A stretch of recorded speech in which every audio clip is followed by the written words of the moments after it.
I have to thank you because I really feel grateful to you. I'm grateful to God that has let me have you. But I'm grateful to you also because your ego is so lessened. That's why you can work humbly. But now and then you flare up, of course, and I will check it. But when I correct you, it doesn't mean I don't love you. It's just another way of love, okay? Love has many aspects, many faces, many actions to do, to keep, just like any other work. Love normally is natural, but because this world has so many bad influences, it makes your mind go astray. Not your soul, your mind goes astray. So I have to always be careful, observing and checking on you and correcting you. And if I hurt your ego in some way, please forgive me. I'm your teacher. I have to. I don't want to, because that means offending people. And they might not love you anymore, but I have to. I can't just blackmail you and just cheat you or just talk sweet and keep you in darkness and you continue to do the actions that are harmful to you, or even the thinking that is harmful to you. Anything harmful to you, I have to always observe and try to break it out for you. Sometimes it might feel painful. It's just the ego that feels pain. The soul is always pure and innocent. Nothing can touch it. Nothing can offend it. Nothing can bend it. Nothing can change it. But the mind is trouble. So much karma comes from the ego, because the ego always makes you feel like I'm this, I'm that. I am talented. I am good. I am special. Yeah? And then do things not according to noble standards. And then if you continue like that, you will go down. Even if I lifted you up, for example, to the 4th level, you might fall down again to a lower 3rd level. Yes. And it takes a longer time to go up again. So always be careful with your speech, thoughts, and deeds, yeah? Speech, thoughts, actions always have to be pure and selfless. Then you have nothing to worry about. No devil can come near you. Not to talk about entering your dream or possessing you or influencing you in any way, okay? Keep yourself pure. Always remember God. And the gift that I give to you personally with my own power. And even the holy names I taught you also with my own power. Without this power, they are useless. It's just like if I keep telling you cakes, cookies, but I never give them to you. That's why people like Trăng Tâm, he thinks he can just repeat what I said, but he doesn't know anything. He has no power at all. And he's going straight to hell for not listening to me and not trying to repent and stopping his badness. That's the only way he will go, hell. And will stay with the devils and do no devil things. Otherwise, he will be punished by the king of devils, by the king of hell down there, if he didn't listen, and will be a slave for them. Yeah, then he will be dead. He will be punished. He will be tortured. He will be imprisoned in dark cell forever. Any kind of punishment depends on what he does that offends the king of hell. They might even eat him if he's not teachable. That is the thing. It's not like you work for the Maya and slave for them, do anything, then they will be happy and they will treat you well. It's not like that, because you never know how you're not offending them. You don't know. You don't know what they know. You don't know their rules. It's not the way you think. And you can always make mistakes or trouble or offend them. Then they will punish you, torture you, or eat you up. I mean, really eat you. It's not the law of heaven. The heaven's law is to tell them not to eat the people in the astral body and all that. But somehow they do. They have the taste of it and they like it. And because these type of hell prisoners are not worthy at all even to stay in hell.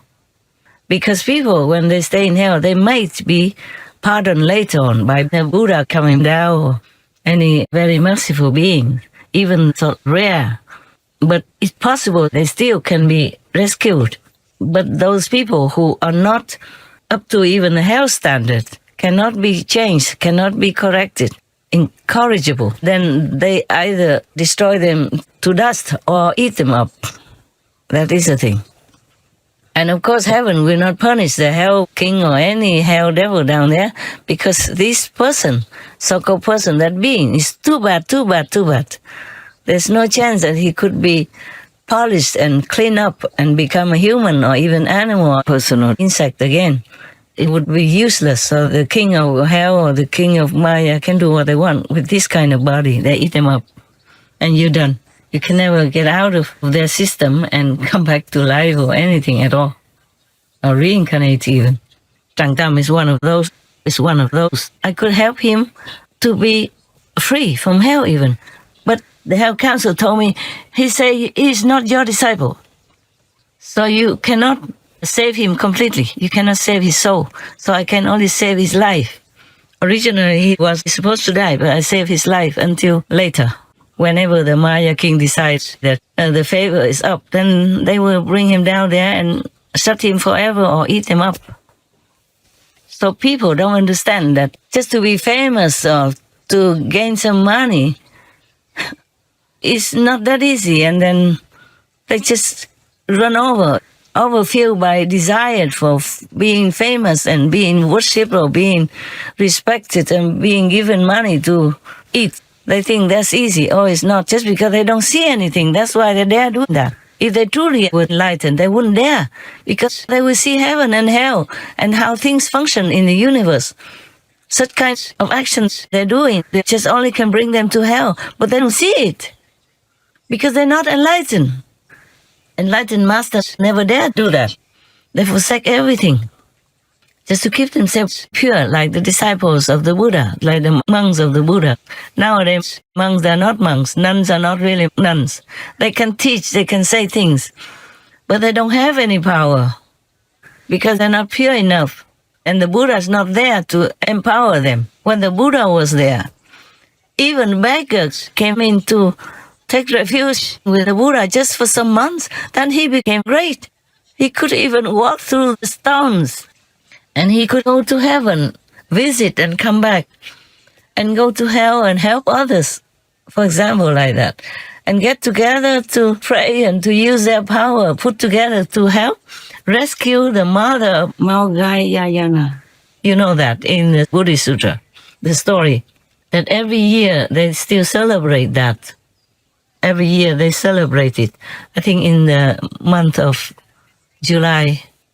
And they pray for their ancestors, for their parents, siblings, or family members who are already gone physically from this world.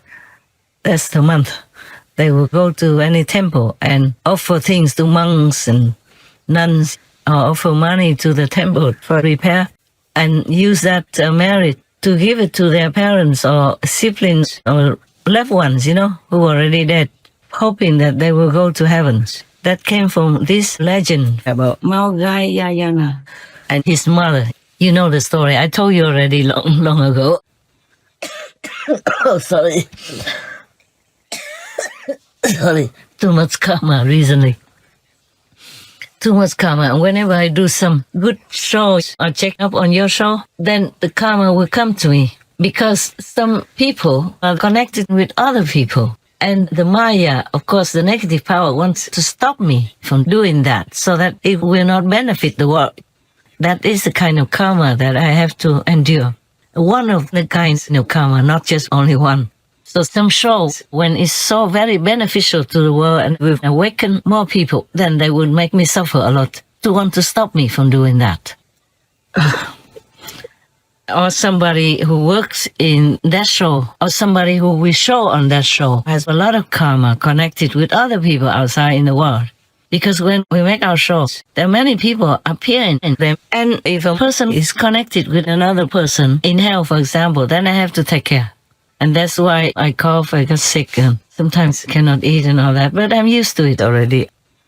When I say karma, well, I'm working for the Supreme Master television shows, and that I will take some karma. That is nothing much compared to the big world karma in general. And when you're watching whatever show that is, you will take no karma because it's all covered and all arranged that you will have only blessing and grace. no karma. There's no karma when you watch Supreme Master television. That's why when you watch Supreme Master TV, you, God's disciples, experience many good things. There's no karma that you have to experience.